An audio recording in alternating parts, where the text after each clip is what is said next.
Good evening, ladies and gentlemen. This is Kieno with STEMwithKieno.com, and today's tutorial is going to be on radio navigation, VOR navigation in particular. So, what is a VOR? A VOR stands for Very High Frequency Omnidirectional Range, and it's commonly used with radio navigation systems in the United States. There are more than 1,000 in service. Um, Even as other navigation systems become popular, the VORs will continue to function as an important part of the airspace system for the foreseeable future. So let's talk about the ground equipment. Um, the VOR kind of looks like, and there's a couple types of VORs. You could have a regular VOR, you could have a VORTAC, or you can even have a VOR DME, which gives you it gives you directional information or navigation information, and also distance as well. So let's where are we at? We're in New York sectional here. Let's zoom out, and if you have a sectional, you can go to the legend and you can see the different types.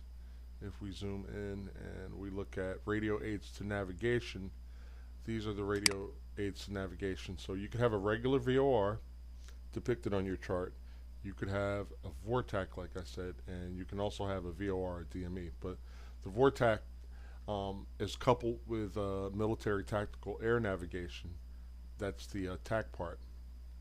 And DME also comes with it for civilian use. Um, so to jump right in, let's talk about what the VOR looks like. Okay, so the ground station looks like this. All right, and you could Google it and you can see different types. Basically, okay, I don't know why that flipped like that. Okay, but basically you have different types of service volumes. For you could have a low altitude VOR, you could have a high altitude VOR, and you could also have a terminal VOR, which is probably positioned at an airport.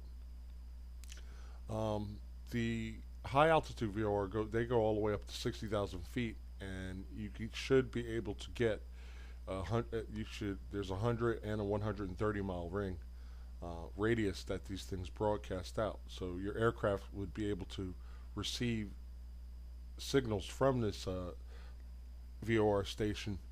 Um, and I'm just trying to make sure I don't forget anything. But there are different types. You need to understand that, and you can consult your airport facility directory for information concerning that. You could have a basic VOR with the Omni bearing selector where this rotates, and it rotates the compass card portion. So we could actually pick which particular radials that we want to come in and out on.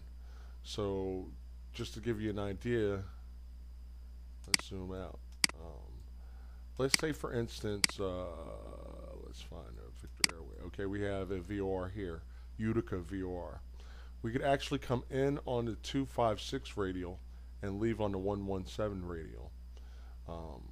And this will be flying Victor 248 inbound, and that's depicted by 428. I'm sorry, and you could leave on this airway, or you could leave on this airway, or you could leave on this airway. But you actually have the power to select which radial you want to fly in and out on the course index. You just rotate this Omni bearing selector knob, and it rotates this card. Um, if the signal is unusable, this nav flag will pop up. And then you'll also see this happen when we get directly over the VOR, because a certain portion of it becomes unusable. We call that the zone of ambiguity. So depicted here, we're showing that we're on course. This circle represents where your aircraft is, and this needle could slide left, it could slide right, and if it slides to the left, you need to adjust your course a little bit to the left to get this back centered, and that represents that your aircraft is on course. Um, Here we have a it's kind of like a VOR, but it's a horizontal situation indicator, so it's a little bit different, and that's what we're going to be using today.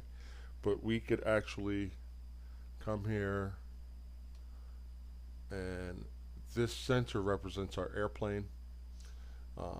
We have a course selector that we could move around, and we could have a heading indicator coupled with the autopilot. As we rotate this, it tells you the exact course that we're flying. All right, so that is telling you that this is VOR 1. We could switch indications and things of that nature. So just some things you need to know. We are going to be, and I have a course set up, and I recommend SkyVector for all your flight planning. Shout out to SkyVector. I love this. These charts are up to date. So, didn't mean to do that. All right, good. It corrected itself. Okay, so we're going to be leaving an airport called Gabreski on runway 6. Here's the airport diagram. Let's pull that up and let's zoom in. So we're going to be taking off runway 6. The simulation will begin at runway 6.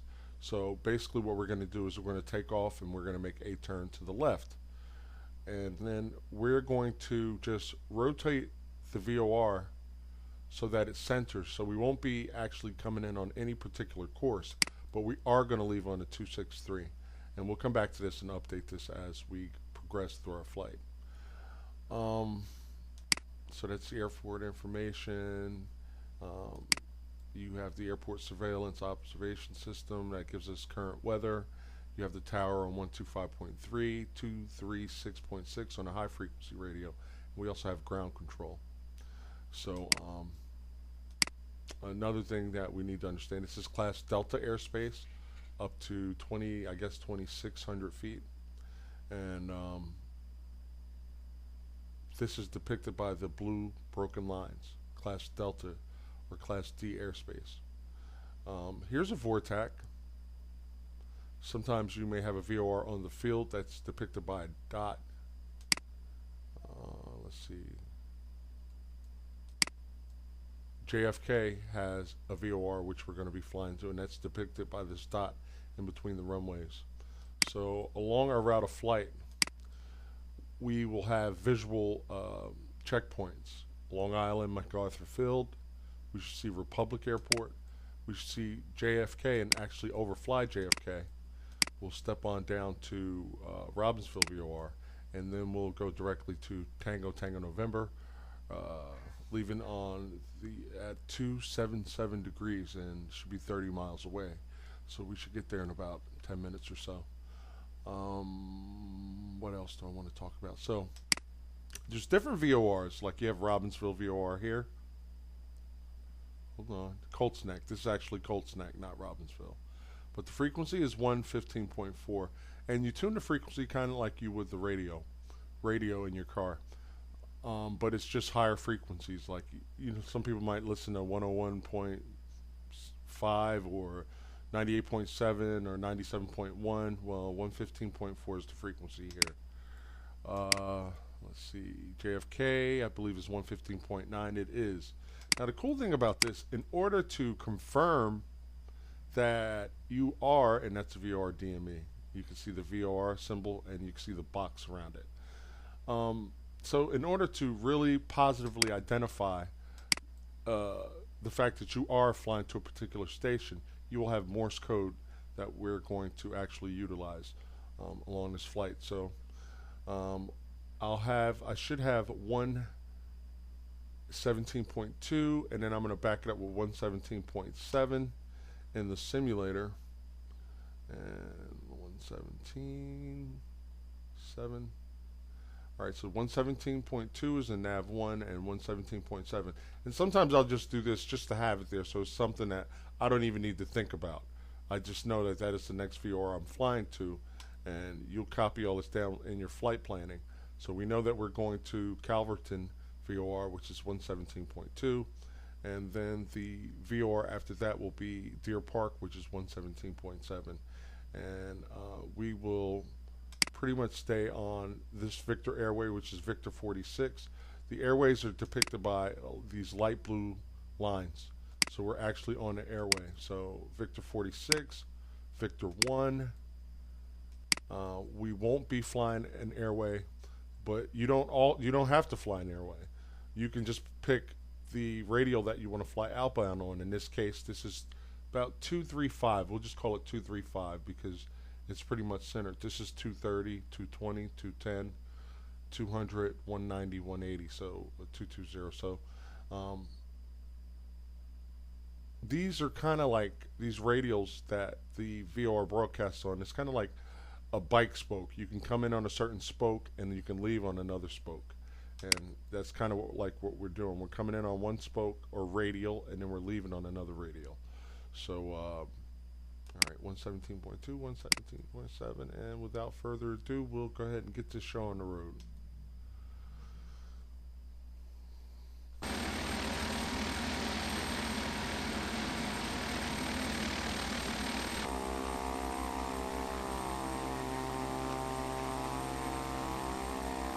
And as you can see, we are on runway 6, and we are ready to go.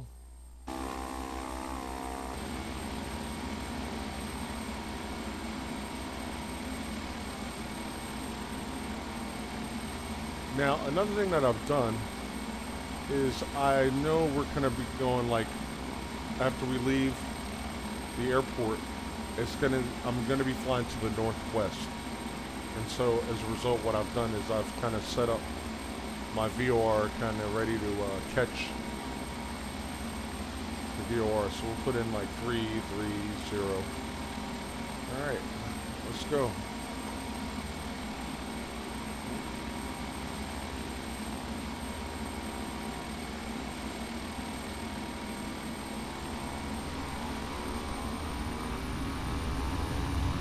Airspeed alive.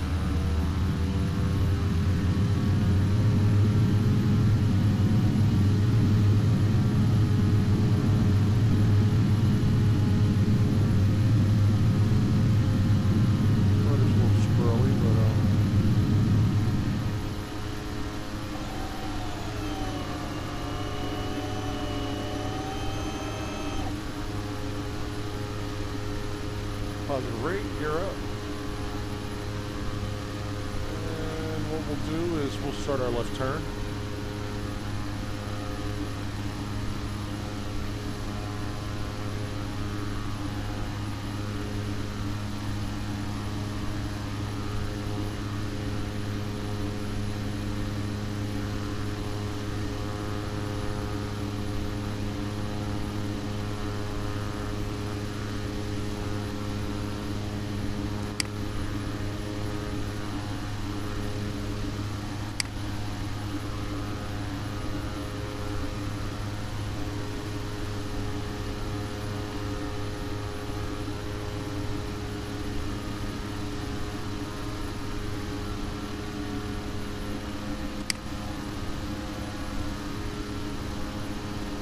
Okay, we're climbing to an altitude of 8,500 feet.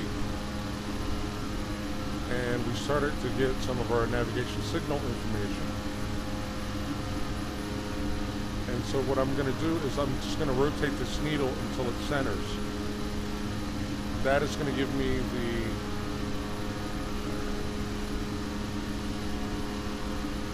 heading I need to get there.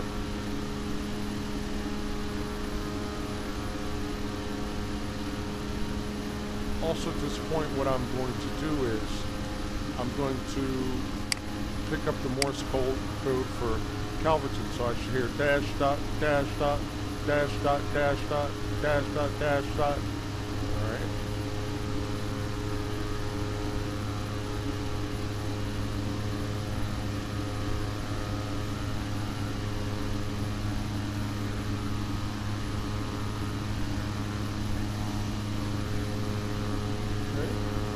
So we're slightly to the right of the course, so I'm going to turn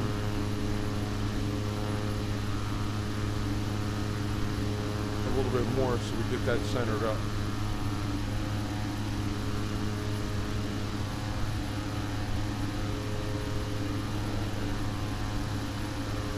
As far as we can.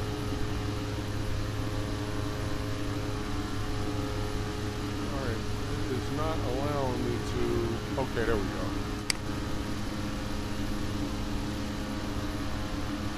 Alright, so we're going to listen for the Morse code. Dash dot, dash dot, dash dot, dash dot, dash dot, dash dot.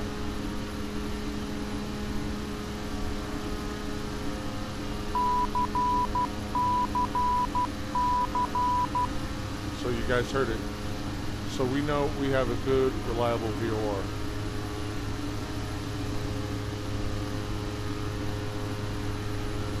Now, okay, so I know that's a reliable VOR. Now another thing, I'm going to look at my chart. We're going to leave on the 263 radial, so I'm going to put that up in the course index. Now, I'm 2.5 miles away. I'm not going to chase it because I'm very close. And there's no use in chasing it.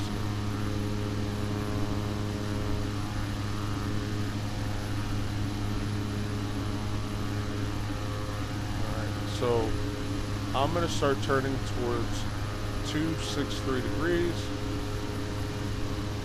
And then what I will do is, that should be about 263. And I'm going to turn the course selector to 263 degrees as well.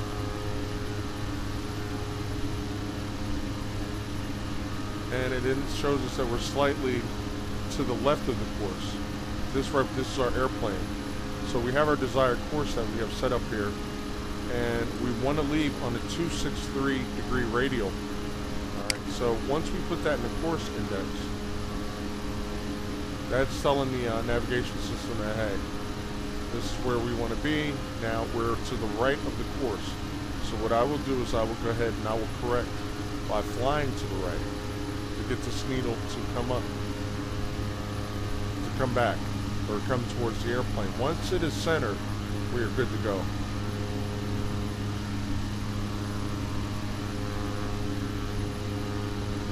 Now it's starting to come in. So what we will do is start tracking back. So we want our heading to match the course that we have selected in the course index. So this way we are flying the desired radial outbound. Now we also have the to from indicator, so this is telling me that the station is behind us. So all indications are good.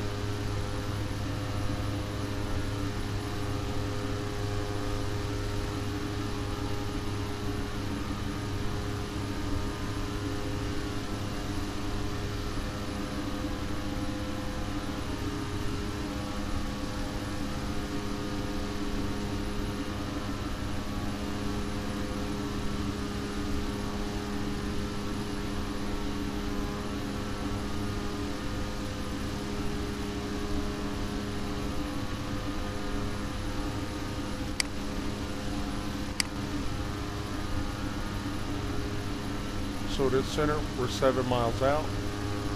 These rings run about 10 miles if I'm not mistaken. So we're still slightly inside the VOR ring. Alright. Now there's something else we could do is we could go ahead and tune in Deer Park on 117.7 and we want to fly inbound coming in on the 082 radial. So how do we do that? 117.7.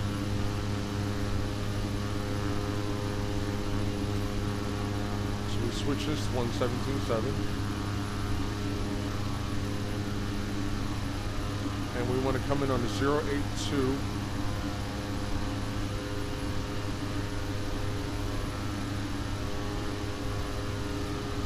and we're slightly to the left of that course. So now we're 14 miles away from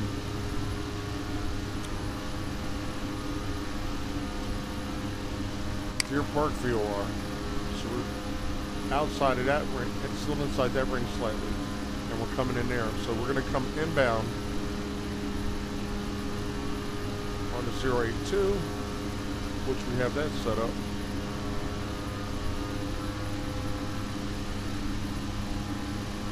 And then now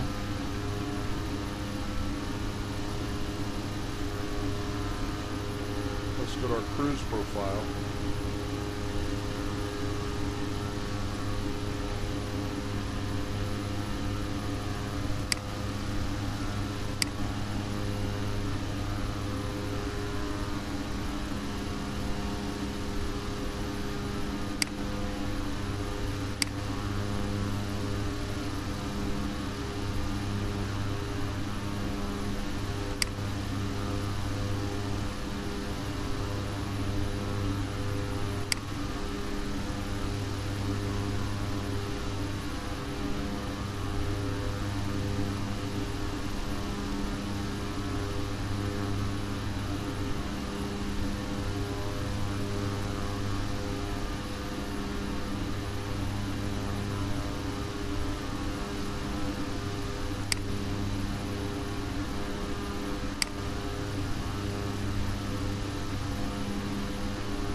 Alright, 6 miles out from the airport. We're slightly to the left of course a little bit. And that's okay. These airways are about 8 miles wide, so we'll tighten it up there. Coming back to our chart, we want to leave 270, 260, 258. So going ahead and just setting that up is not going to hurt anything. It's 4 degrees.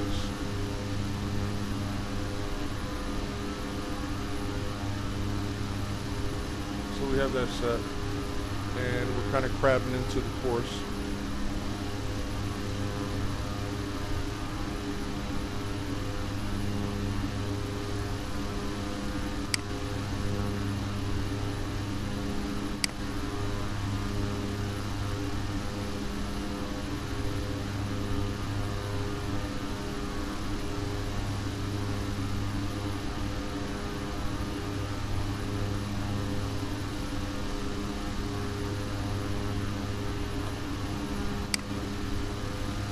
Flyby view.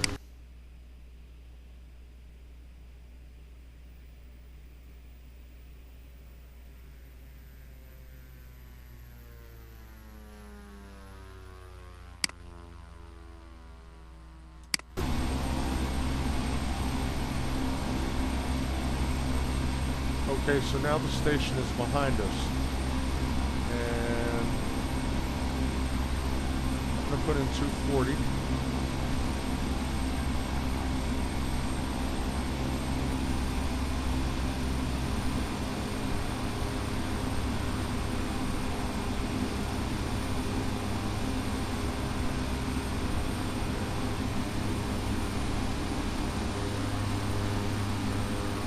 Okay, we see the needle coming back to join us, and that's a good thing, folks.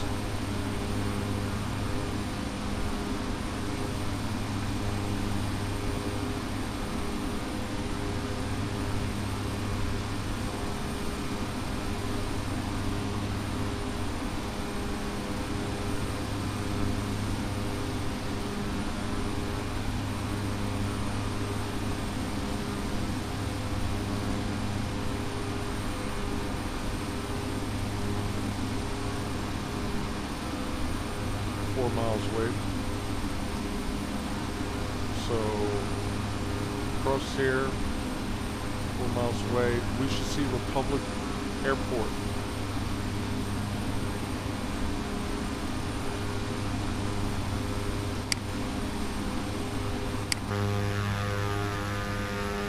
And I can see Republic Airport right there.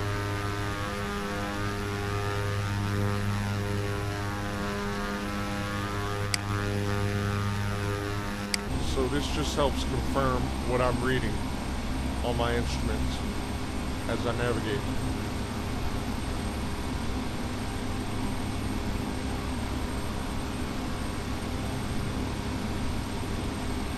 Now, I chose 8,500 to keep me over the airspace. This comes up to 4,100 feet. This comes up to 2,600 feet. The class Bravo comes up to 7,000. So me being at 8,500, I'm totally good to go as far as not penetrating in the airspace. Now, would I do that in real life? No. What I would do is I would look at the approach control frequency for New York, or JFK in particular, and I would request radar flight follow. And that would just give me an extra set of eyes looking out for them.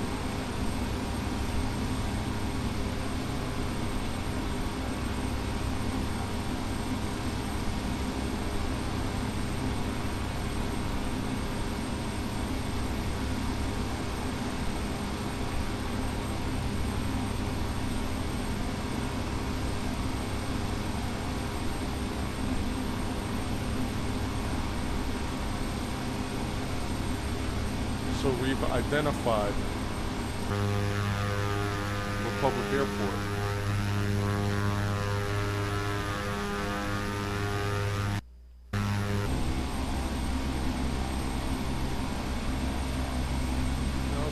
just a little bit off. Because the way I see it, we should be a little bit more to the right. And it doesn't appear to be that way. Kind of coming in right over top of it. So this is where I would start seeing if,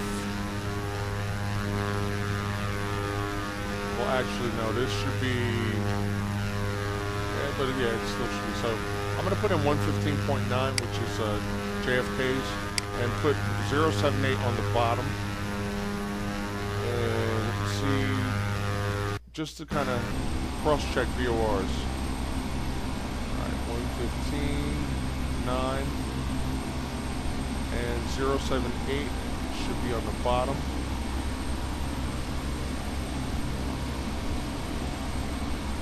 Alright, so it does show us slightly to the left, of course, but we are corrected. So, I mean, this is the airport. There's no major issues. And then another thing, we have 1, 2,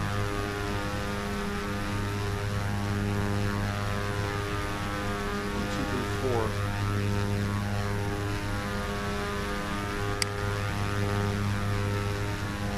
Damn, can we be at JFK already?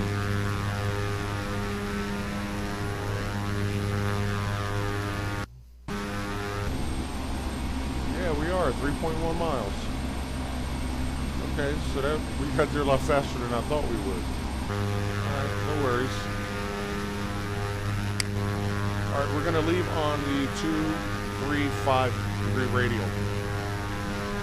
So 2 miles, I'll go ahead and set 235. 24, 235. We got there quick as you know what.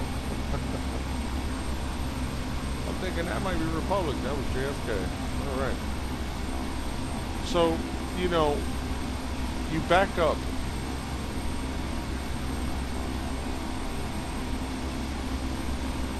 What you're seeing, and you use your navigation instruments.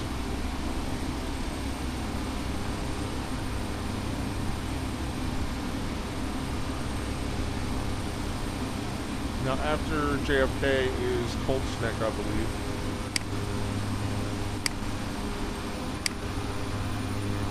Which is 115.4. So for housekeeping, I'll just automatically just put 115.4. Here's the backup.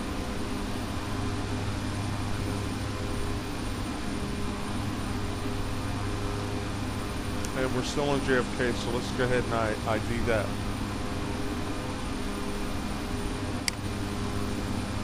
And we'll listen for the Morse code.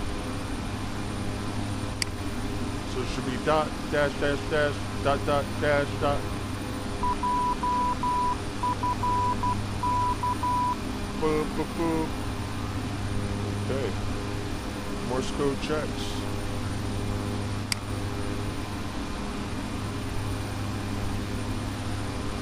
Five miles out, we have 115.4, which is our next VR we're going to be flying to.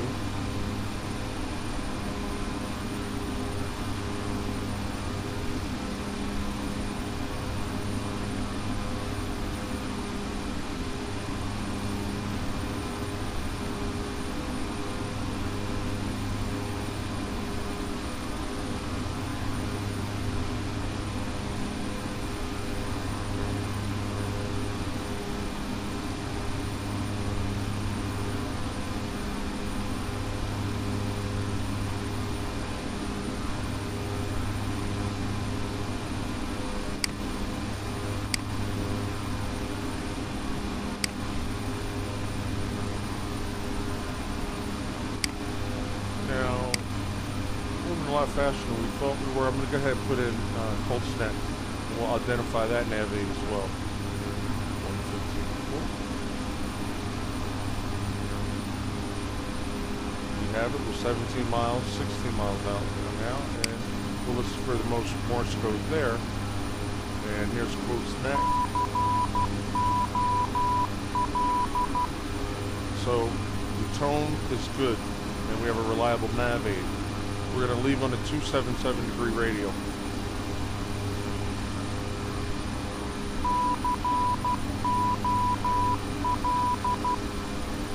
Good.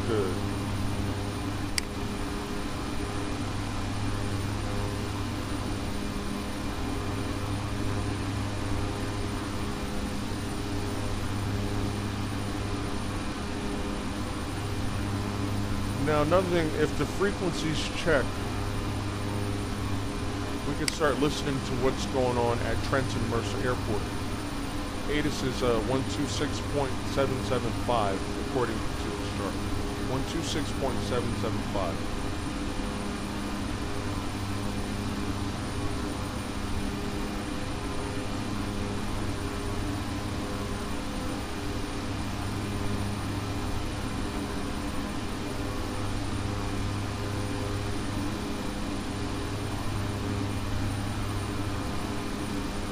Nothing is happening there, so I believe it's 133.7, which is the old ATIS frequency.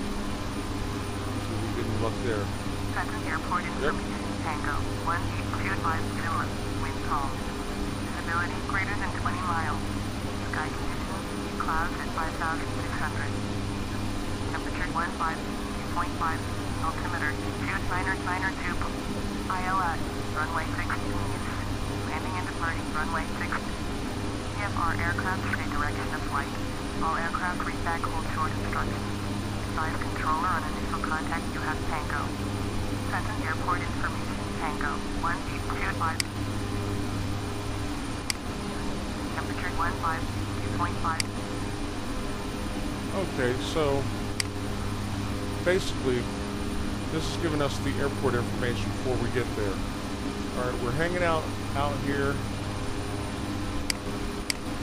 on the way into Colts Neck VOR, and we know the weather conditions that are going on at the airport by listening to the automatic terminal information service. So for the simulator, it is actually 133.7, which was the old frequency.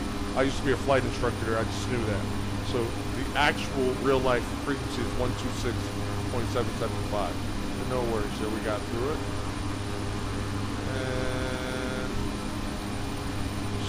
Slide off a little bit here, and we're correcting. And we want to leave Colts Neck on the 277 degree radio.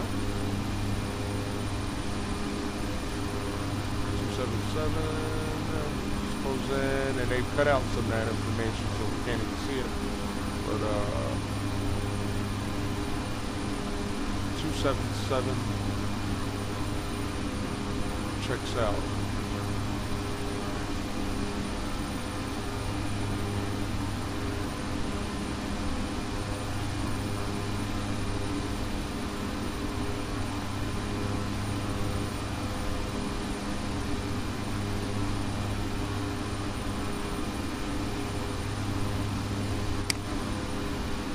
Flyby. That is a beautiful airplane. Actually, these engines, the PT6s, they used them in Canada, and they just used the engines and not propeller blades, but chopping blades to actually cut timber in Canada. So the Pratt & Whitney PT6 engine has more uses than aviation.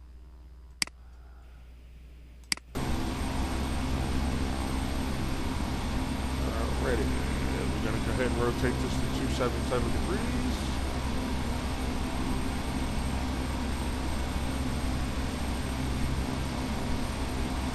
As we're 1.6 miles away, and we'll go ahead and start turning.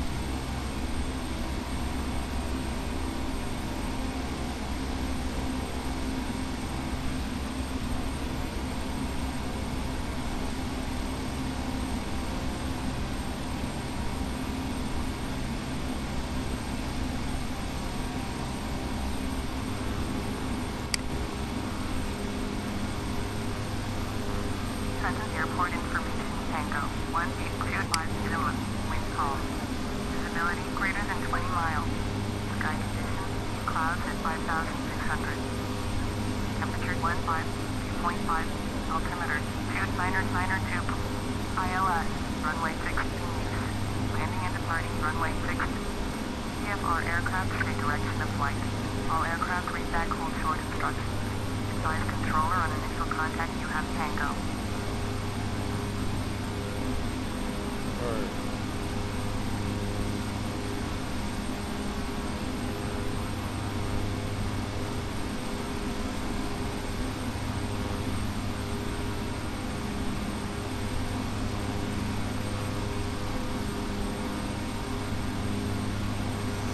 And I believe that was information Tango.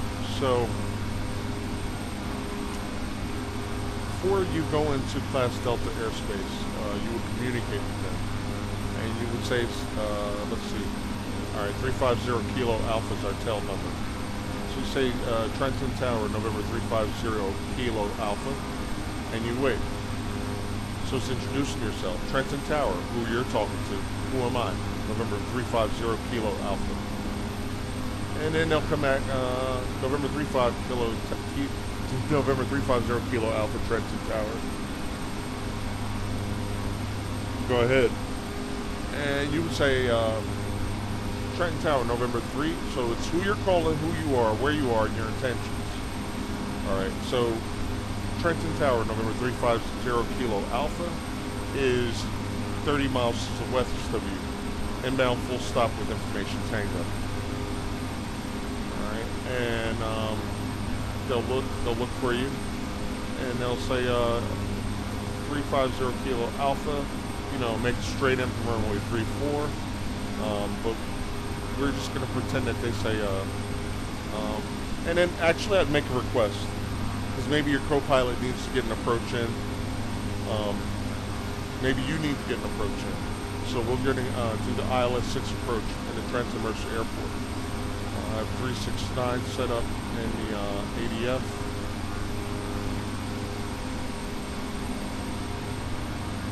And the yellow needle is the ADF. You can see the yellow here. And that's the ADF. You could actually, no, I guess they won't let you switch it, but it's pretty much right in front of us.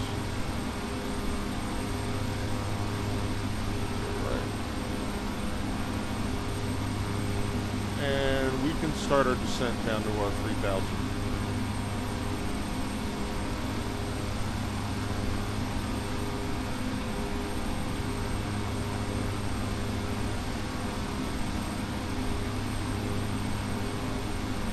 Or I'll give it 4,500.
Okay, I can see the Delaware River. I believe that's Delaware River, and that could be possibly be the airport. Simulators a little weird sometimes, because they don't always depict things like you would see them in real life, but they're awesome training tools nonetheless.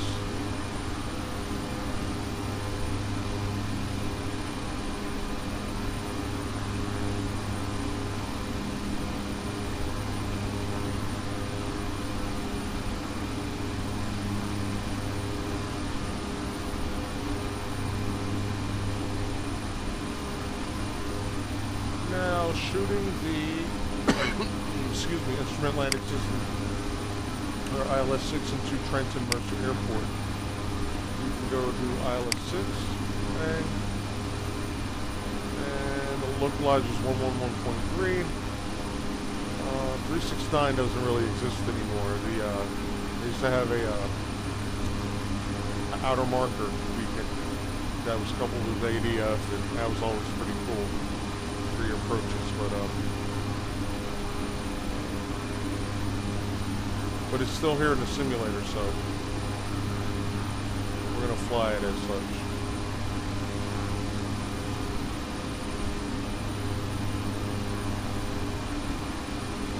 See if we can pick it up. Yep, 2 long tones. That is Morse code for TT.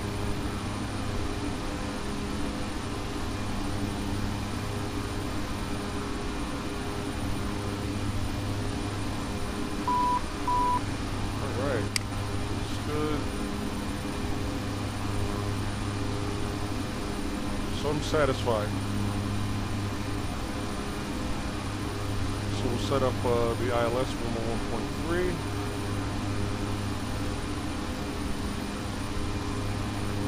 Runway 6, the course is 060 degrees. And what I will do is, I'm just going to turn it on so we can listen to the Morse code when it does come to us. In the meantime, we are going to turn towards the outer marker, or the old outer marker.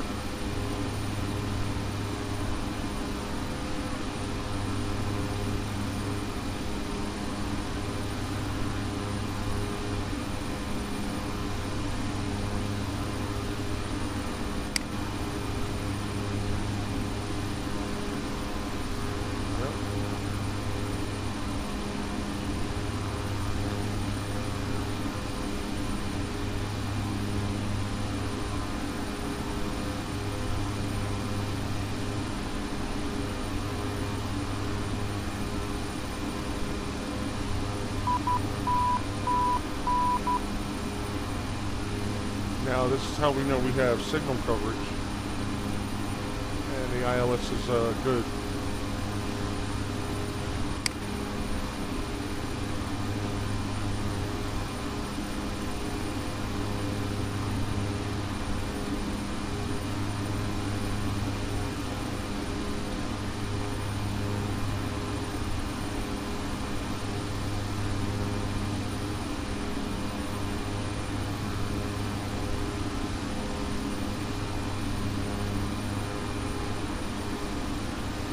Okay, we have station passage on the outer marker.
Philadelphia skyline out there.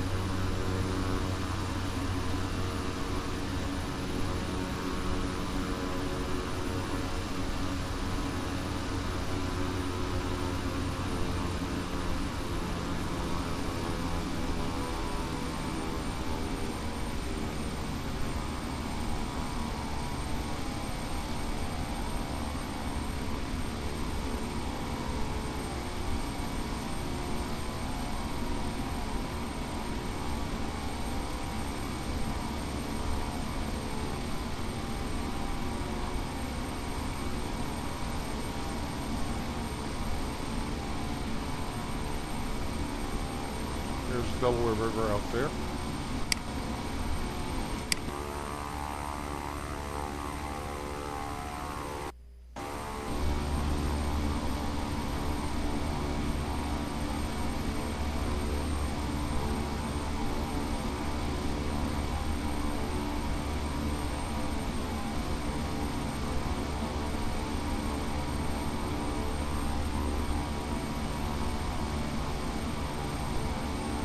Philadelphia Northeast Airport is under us.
So basically where we are, we're out here to the southwest of the airport, and we're going to conduct our approach here.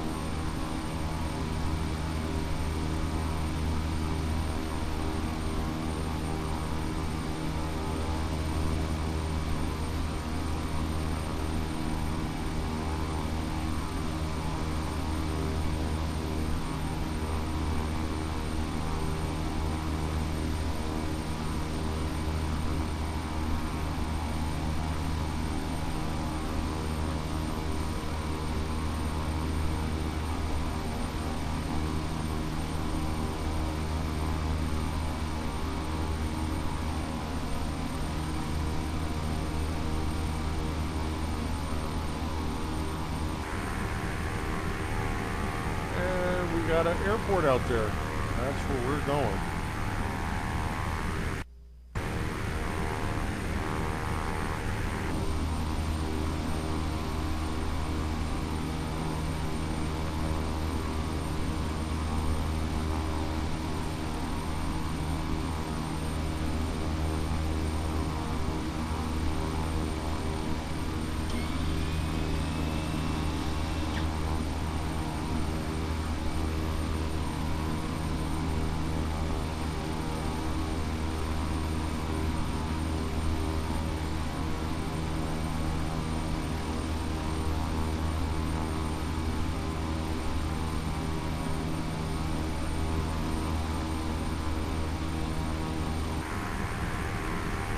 So that piece of asphalt right there is our runway.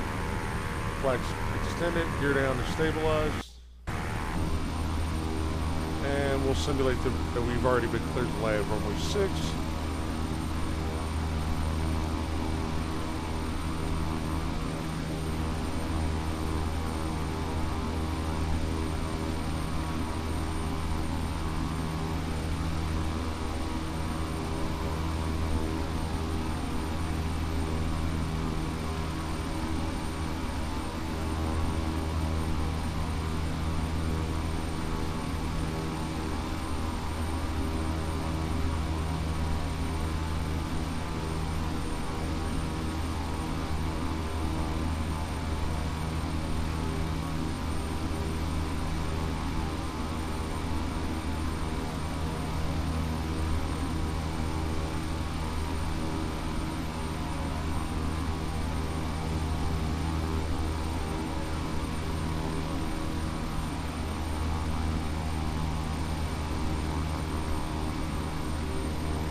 That's a pretty bird.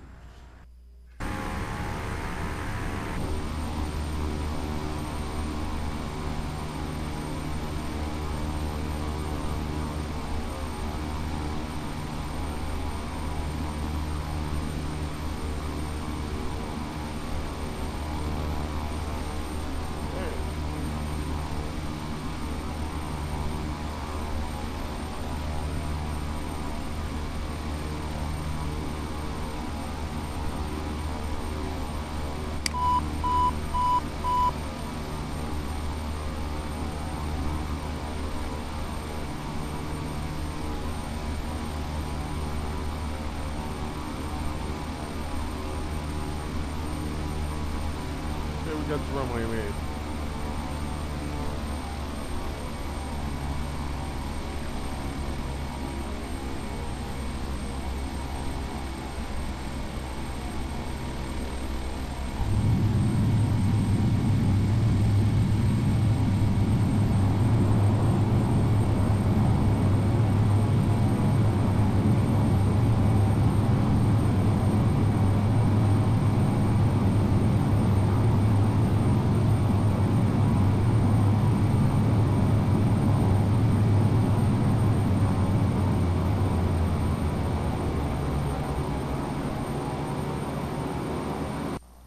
Okay, so we are here, ladies and gentlemen.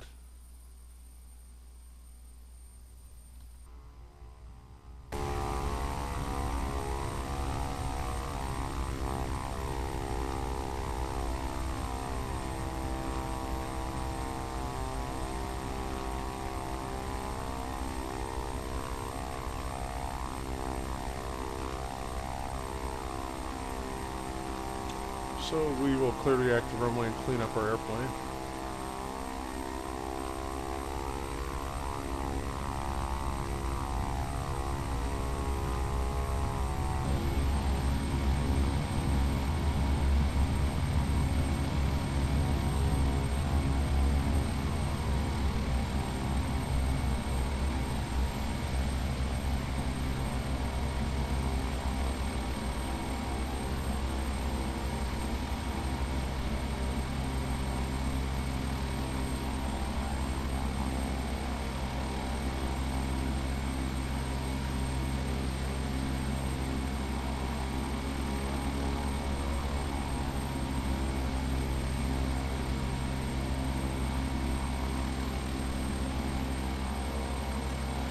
Okay.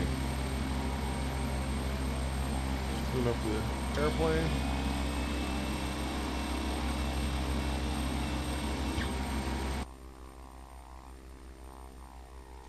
And we're down at Trenton-Mercer Airport. Alright, so any comments or questions from my radio navigation guys, just feel free to enter them at the bottom and I will address them as usual. This is Kieno with STEMwithKieno.com. Thanks for watching. Have a great evening.